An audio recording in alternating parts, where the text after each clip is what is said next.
Estamos bajo la influencia Sí. del DNU que emitiera el Ejecutivo Nacional, Milei a la cabeza, y nos preocupa cómo impacta esto.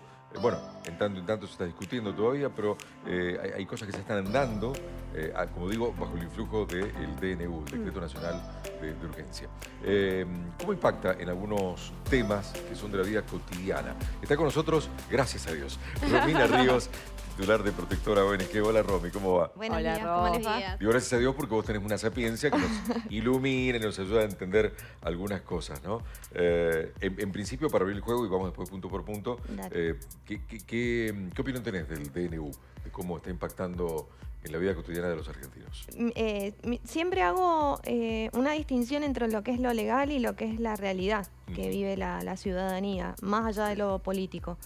Y creo que tomar tantas medidas con tanta inmediatez puede provocar mayores perjuicios a los que ya venían sufriendo los consumidores. Entonces creo que hay que ser cauto, hay que ir punto por punto. Sí es cierto que hay muchas leyes que debían modificarse, otras dejarse sin efecto. No es la manera quizás más apropiada cuando tenemos a los consumidores que son la parte más vulnerable de todo el sistema consumeril, en la relación de consumo. Son posiciones en donde el consumidor nunca va a poder discutir cláusulas, situaciones, contratos y demás, por más de que se diga que sí puede hacerlos. Y en términos legales esperemos que traiga alguna solución como prometió el actual presidente, que haga más fácil y sobre todo que haga más llevadera la vida de todos los argentinos. Con el ritmo de inflación que tenemos, los sueldos que cada día valen menos, que no alcanza para tener una previsión de acá a ciertos meses, la imposibilidad de acceder a la vivienda y por eso tantos inquilinos, los endeudamientos que existen y que son de manera creciente desde la pandemia a la fecha. Esas son las preguntas más frecuentes que llegan a Protectora ONG. Sí. Digo, esto de endeudamientos, me imagino mucha gente endeudada, tapada hasta acá, diciendo cómo hago para salir de esta situación. O sea, Así alquileres es otra de las grandes consultas, me imagino. ¿Querés que vamos punto por punto? Porque perfecto. está el Sí, tema sí, del sí, endeudamiento entre los temas que queremos charlar con vos. Yo ayer fui, voy a contar un caso personal, perdón, me pongo como ejemplo. Ayer fui al supermercado a comprar 2 o 3 cositas que me hacían falta. Bueno, como siempre, el boxeo ahí frente a las góndolas y el cortito que me pegó en la cara, y así llegué medio noqueado a la caja a pagar. Una pasta dentífrica, 3.000 y pico de pesos. Y o 2.000, casi 3.000, dependiendo de la marca. la encontraste en buen precio porque hay una de 9.000 pesos. Una Tremendo. pasta dentífrica. Un papel higiénico. Estamos 3.000 y hablando pico. de una común, no estamos hablando de una específica. Totalmente, no una específica. No, una común. Entonces, la verdad que así como ese caso, tenés en la mayoría de los productos de lo que es la canasta básica y no básica. Y esto viene sucediendo desde que comenzó el ciclo electoral del año pasado hasta el día de hoy. Primero que, bueno, las PASO, después las generales, después el balotaje, las variaciones del dólar, que el dólar blue, el dólar oficial, después las restricciones y demás. Siempre estuvo, digamos, como centro de todo la especulación. Y esa especulación obviamente la pagamos los consumidores en las góndolas, por ejemplo. Es notorio, así como vos lo has notado, lo ha notado la generalidad de las personas, que no hubo diferencia alguna en cuanto a si consumíamos menos, para que obviamente la oferta fuera más y los precios bajaran, y esto se viera en las góndolas. Los precios no han bajado. Mencionaron también el precio de la carne, fueron 2 semanas y después los precios vuelven a subir. No, lo que se ha bajado me parece, bueno, obviamente el poder de consumo, o el poder adquisitivo en realidad, pero lo que se ha bajado, por eso puse la palabra consumo, lo que sí se ha bajado me parece es el nivel de consumo. La gente va con pocas cositas, selecciona muchísimo, saca cuentas. No hay y va a carritos una llenos. marca así que las encuentra. Exactamente, no hay carritos llenos, como antes, que habían muchos carritos llenos quizás a principio de mes o cuando la mayoría cobraba su sueldo. Entonces hacían la compra del mes o pagaba a lo mejor con alguna promoción bancaria en alguna tarjeta y ahí hacía alguna diferencia. Hoy en día eso no se ve porque van día a día comprando lo que se necesita. Ya no hace una compra general porque obviamente los números crecen, como vos decís, lo que vos más o menos calculabas que ibas a gastar, cuando llegaste a la caja, se triplica o se cuadruplica. Ahora, nombraste la palabra especulación y me sigo preguntando, el otro día con otra invitada acá en el piso, le preguntábamos lo mismo. ¿Cómo comprobar si ese precio que encontramos, sea almacén, sea mercadito, supermercado, mayorista, lo que sea, ¿Cómo definir, o ropa, cómo definir si ese precio es el precio que de alguna manera el mercado, el famoso mercado, está pidiendo que tiene que tener, o si es especulación? Porque nombraste esa palabra. Perdón, Coco, Sí. ahí te hago un comentario que Sí. es que muchos comerciantes lo que están haciendo es decirle a esas empresas que no quieren esos productos, Exacto. o sea, que no los están poniendo en góndola. Se ha visto mucho en redes que han tomado esta Sí. decisión y es la manera en que los comerciantes toman las riendas y defienden a los consumidores, porque nosotros no tenemos la posibilidad, creo, de Claro. decir, y esta empresa está especulando, no, o sea, lo podemos deducir, pero no lo sabemos a ciencia Exacto. cierta como ellos que tienen todos los días, no, me aumentó de una semana a la otra 50, esto es imposible. Uno de los puntos que te podés dar cuenta es lo que vos tenés entre el productor y el consumidor. ¿Cuál es, dentro de esta línea de producción y comercialización, te vas a dar cuenta que un precio a lo que se le paga a un productor, de cualquier rubro que estemos hablando, y el precio que finalmente paga el consumidor. Entonces te das cuenta que acá estuvo toda esa suma excesiva de impuestos, de incrementos, de costos y demás, que obviamente te hace notar que todo este sector está especulando.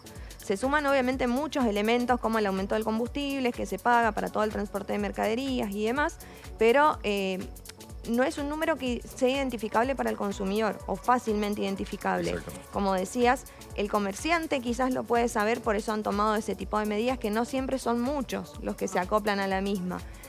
Porque saben que si lo traslado a precios, el consumidor en algún momento lo va a comprar, lo va a necesitar y lo va a porque pueden haber comprar. consecuencias, tal vez esa empresa, Exacto. si el comerciante decidió, no quiero más traer esto, después te va a decir, bueno. No vos- te debo más. Claro, no te Exactamente. debo más, no se puede. Tal pasar. cual. Son muchas las consecuencias que hay para todos los sectores. Entonces, por eso es muy delicado el tema, hablarlo, siempre lo mencionamos, el control de precios, ya sea Sí. por precios justos u otro tipo de precios. No se puede controlar, no sabes.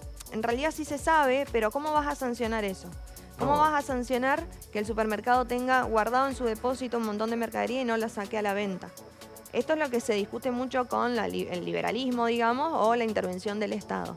Si el Estado te puede obligar a vos a que vendas, o te puede decir, no, deja, si no querés no vendas, Claro. tenelo ahí, vendelo al precio que vos quieras. Claro, claro. Lo que pasa es que en Argentina tenemos ese tema del abuso. Siempre hay un vivo que obviamente va tomando mayores beneficios de los que en teoría o normalmente debería tener. Entonces ahí los perjuicios son para todos y lo vemos en todos los rubros, no solamente en los alimentos, que es lo más importante, pero en todos los rubros está sucediendo esto y no de ahora. Ahora se nota más porque obviamente el incremento va siendo acumulativo y al no bajar tu salario lo siente. Sí. Sí, sí, sí. O sea que hoy, y desde el punto de vista de las organizaciones que defienden a los consumidores, como es el caso tuyo, ¿qué podemos reclamar los consumidores ante ustedes? ¿Ustedes qué herramientas cuentan o se han quedado sin herramientas para poder Mira, defender? cada vez son menos las herramientas que tenemos, por una simple razón de que por más de que la ley a nosotros nos autorice, por ejemplo, hacer los controles de precios, auditorías, hacer denuncias ante determinado maltrato o trato indigno a los consumidores, por ejemplo, que no les reconozcan un precio que está publicado en la góndola ¿Eso y que le sería un cobran trato diferente. indigno? Eso sería un trato indigno. O que pases horas discutiendo con el gerente del local y que nos ha pasado, nos han dicho muchas veces, porque lo voy a decir en términos textuales, usted es una rata y no quiere pagar lo que verdaderamente vale el producto. Claro. Eso es un trato Claro. indigno y obviamente cabe la sanción por parte de la Dirección de Defensa del Consumidor. ¿Qué pasa? Que muchas veces en esa emoción y en ese enojo terminás discutiendo, pegás el portazo y te vas. Entonces después no hay muchas pruebas para poder denunciar ese tipo de tratos. Muy bien. Como te decía, nosotros podemos actuar e intervenir, pero si la autoridad a cargo no toma las acciones que corresponden y que también tiene por ley, seguimos en la misma. Esto es como un poco de lo que ya viene pasando hace muchos años y ahora se nota con mayor claridad. Claro. Una cosa es, bueno, tratar de implementar la libertad, el liberalismo, y otra cosa es hacer lo que se te dé la gana. Y eso es lo que está pasando ahora. En nombre de del liberalismo están diciendo, no, bueno, yo puedo cobrar lo que quiero, yo puedo tratarte como quiero, yo puedo hacer lo que quiero dentro de mi supermercado. Y no es tan así. No hay que exagerar ni tampoco cometer abusos. Bien. Ok. Romy, vamos a otro de los puntos. También es muy importante. Alquileres. Hay mucha gente intentando, bueno, reclamando porque se lleva sorpresas. Decimos que las dos partes, pero muchas veces el inquilino sale más perjudicado. ¿Y qué herramientas uno tiene en realidad para reclamar, no? Mira, los alquileres son contratos entre privados, más allá de que se muestre como que fuese un contrato del mercado o que haya una relación entre un consumidor y un propietario. En realidad no es consumidor, es inquilino. Nosotros somos de la idea de que tiene que ser considerado consumidor más cuando interviene una inmobiliaria. Herramientas no tenés porque vos firmaste un contrato y ese contrato tiene cláusulas que son obligatorias para todas las partes. Sí. ¿Qué pasa? ¿Cuándo puedo reclamar? Cuando esas cláusulas no han sido acorde a la ley. Es decir, o por ejemplo, tengo una cláusula y no me la respeta el propietario. Si yo tengo una cláusula que me establece que la actualización del canon locativo va a ser cada 6 meses y él me lo quiere hacer cada 3 meses, bueno, tengo como reclamar. No hace falta que reclame porque yo, mientras me atenga a la letra del contrato, no tendría ningún problema. Ahora bien, si de repente me llega una carta de documento pidiéndome el desalojo porque no he pagado los ajustes que me han exigido, bueno, ahí sí obviamente tengo que ir con un profesional. Puedo ir a la Cámara de Corredores Inmobiliarios de la provincia de Mendoza, que ha hecho convenio con la Dirección de Defensa del Consumidor, Sí. pero las respuestas de los inquilinos siempre me han dicho que no les han dado respuesta ni soluciones para nada.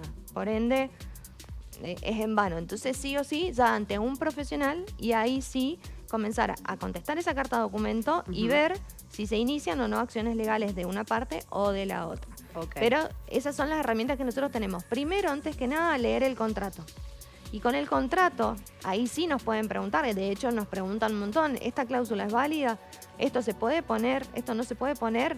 Hasta la última modificación nosotros teníamos un contrato modelo de alquiler, que lo podían usar libremente propietarios o inquilinos para tener de base y evitarse también gastos de gestoría que ellos mismos tienen con la inmobiliaria o con cualquier otro Eso profesional. la gente lo puede solicitar, les puede escribir y Sí, ustedes sí, se los sí, pueden sí. mandar Sí, a ese contrato eso modelo. libremente lo podían hacer ahora.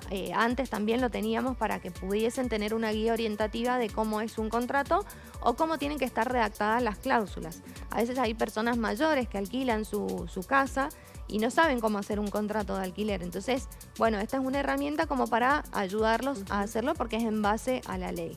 Hoy en día, como decía Coco, tenemos el DNU, por lo tanto, las modificaciones de la ley de alquileres, la del 2020 y la de octubre del 2023, quedaron sin efecto.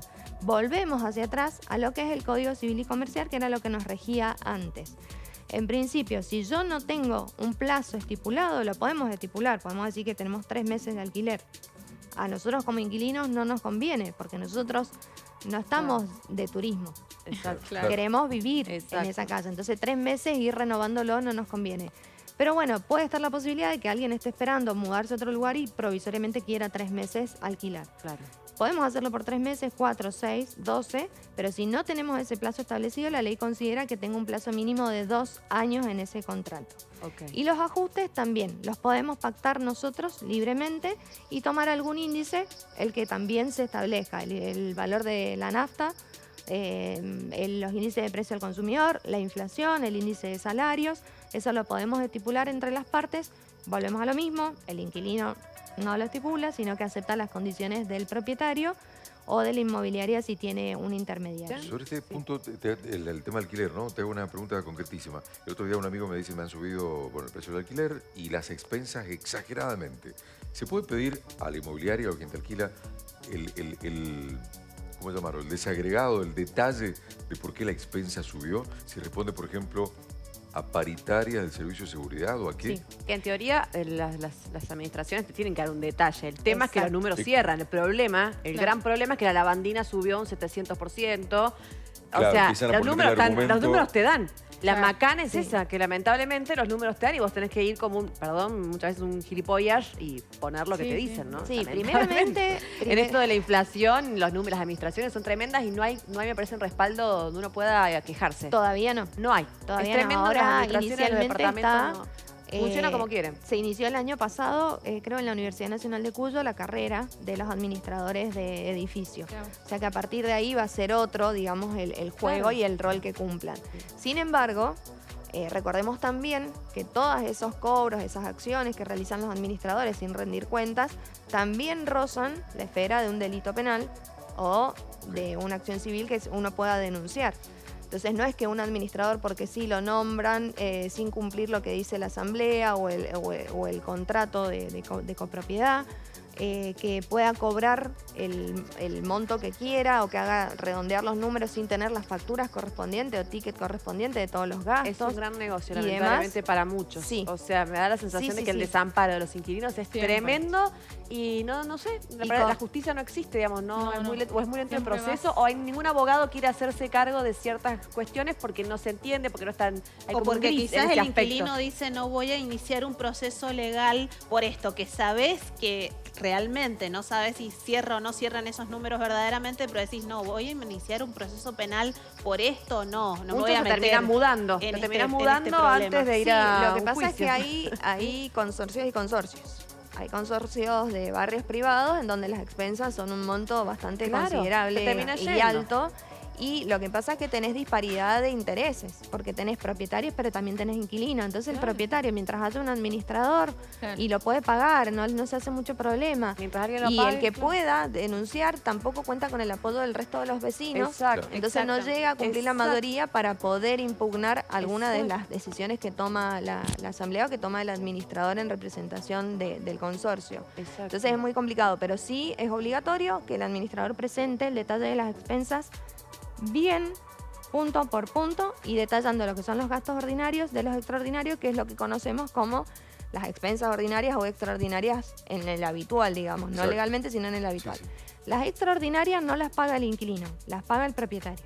Solo las ordinarias, que son los gastos habituales y ordinarios, los paga el inquilino. Entonces, ese ya es un punto para tener en cuenta. Punto de las expensas en el contrato, lo reviso, veo bien que me toque a mí pagar solamente los gastos ordinarios, no los extraordinarios. Algo también que te consulto, que nos llegan preguntas, tanto para uno como para el otro, inquilino como propietario. El tema de desalojos. Hay personas que deben y no pagan y no se van. Por allí tienen chicos y muchas veces se dice que con chicos no te pueden sacar, digamos. Mucho propietario que dice yo necesito cobrar porque obviamente es mi casa, es mi lugar, es mi negocio. ¿Qué amparo hay tanto de un lado para el otro? Realmente, ¿cuál es el amparo? Ya toda esa etapa ya estamos pasando la vía judicial. Los desalojos los habilita un juez y en el caso de que seas propietario con tu profesional que hayas solicitado para que te patrocine, tienen que, digamos, cumplir determinados requisitos para decir, mira, este propietario lleva 2 meses, este inquilino lleva 2 meses sin pagar, le mandé carta documento a los garantes, ninguno ha pagado, no ha querido pagar, entonces inició la acción de desalojo. El juez va a evaluar algunas circunstancias, no siempre que hayan niños les permiten quedarse en el domicilio. Eso No es es una así. creencia ¿Es un errónea. mito? No es un mito, pero a veces se garantiza que los niños tengan un cuidado o una protección, pero otras veces han habido niños y el desalojo ha procedido de igual manera. Entonces, por ese lado, el propietario siempre tiene a los garantes primero para cobrarle la deuda de los inquilinos y luego iniciar la acción judicial, que el contrato lo habilita porque la cláusula específica dice cuántos meses puede tener impago para proceder al desalojo. Perfecto. Y obviamente que en el monto que se pide se cobran intereses, se cobran los honorarios de los profesionales y no es que te cobran solo los 2 meses de alquiler que debes. Ah, ok. Es un monto mucho más alto. Ok. Y por el lado del inquilino, no tiene posibilidad, si ya no pagó dos meses de alquiler, no tiene posibilidad de que no haya un desalojo. Sí, lo que tiene es la posibilidad de ir hablando con ese propietario para explicarle su situación. El sostén de familia está enfermo, internado, no está pudiendo trabajar, no Quedé están sin pudiendo trabajo. juntar dinero, Sí. voy a cancelarte, no, dame tiempo o un poquito más, o se me vence el contrato y no estoy encontrando un lugar para ir, pero te juro que te cancelo y demás, o voy haciendo entregas parciales de dinero para que esa deuda se vaya achicando.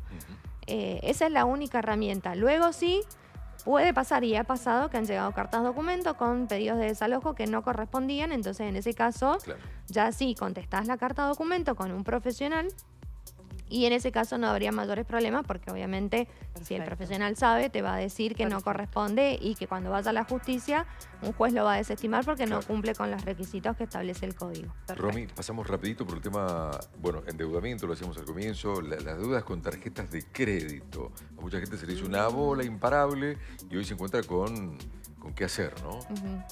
Se va y se pacta con el banco, se puede, el banco te manda la tarjeta a llamar un 0800, ¿qué se hace? Mira, tenés primero plazos. Cuando las deudas están fresquitas, cuando han pasado 2, 3 meses, 4 meses, pasa que todavía la deuda la tiene el banco. Sí. Entonces vos negociás con el banco. Y ahí el banco te va a establecer determinadas condiciones. Sí. Esas condiciones pueden estar referidas a la forma en la que vas a pagar o cómo vas a cancelar y a si hay o no hay quita de intereses de acuerdo a cómo vos vayas a pagar. Ese es por un lado. Cuando pasa ese plazo, generalmente se pasan a estudios de cobranza o estudios jurídicos esas deudas. Y ahí es donde empieza el llamado continuo a cualquier horario, mensajes intimidantes a vos, tu familia, los vecinos y demás, para que pagues esa deuda. Sí. Con amenazas de embargo en tu sueldo, en tus bienes y demás. Las amenazas de embargo siguen siendo amenazas hasta que no haya un juez que dictamine que el embargo es procedente. Por lo tanto, hasta ese momento, hasta que te llegue una carta documento del banco, tenés posibilidades de seguir negociando. Okay. La ley no obliga a la entidad financiera o bancaria a que te dé un plan de pago o determinado plan de pago. Te dice nada más, en ese momento, hasta el 29 de diciembre, que fue el DNU, te establecía las tasas que vos podías cobrar por esas deudas. Lo que se modificó ahora es que se eliminó la tasa, el tope de la tasa de interés punitorio y la de los compensatorios sigue estando igual, pero bueno, es muy alta. Okay. Los intereses punitorios, para que más o menos nos entendamos bien, porque siempre uno habla de todos los intereses, incluso incluyen el IVA dentro de los intereses que tengo por una deuda.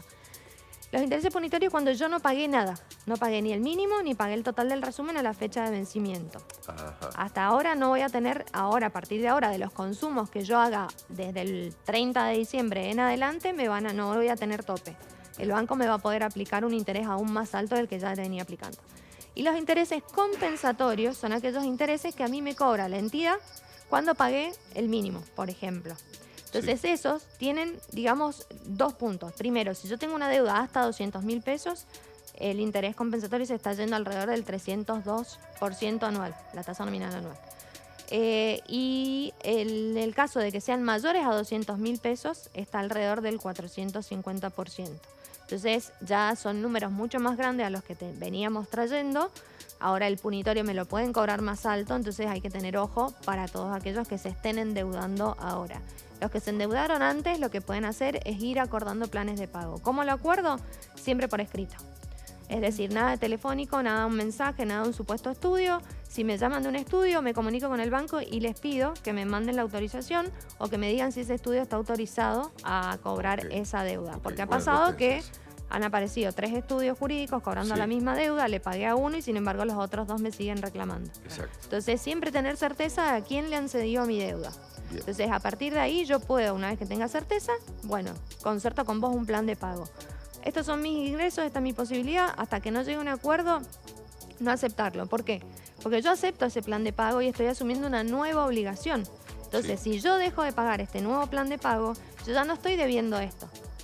Estoy debiendo lo del nuevo plan de pago que ya tiene más intereses y demás. Entonces me van a aplicar más intereses sobre este plan de pago. Entonces tratemos de que si ya podemos pagarlo, cerramos el plan de pago. Bien. Si no lo podemos pagar, sigamos negociando porque no podés cerrar una nueva obligación si no la podés pagar. Quédate directamente con la obligación originaria que vos tenés. Buenísimo. Genial. Muchísimas gracias, Romy. No, por Como siempre, favor, muy a gracias. ustedes. Gracias Buen fin por de semana, estar. ¿eh? Igualmente para ustedes. Tenemos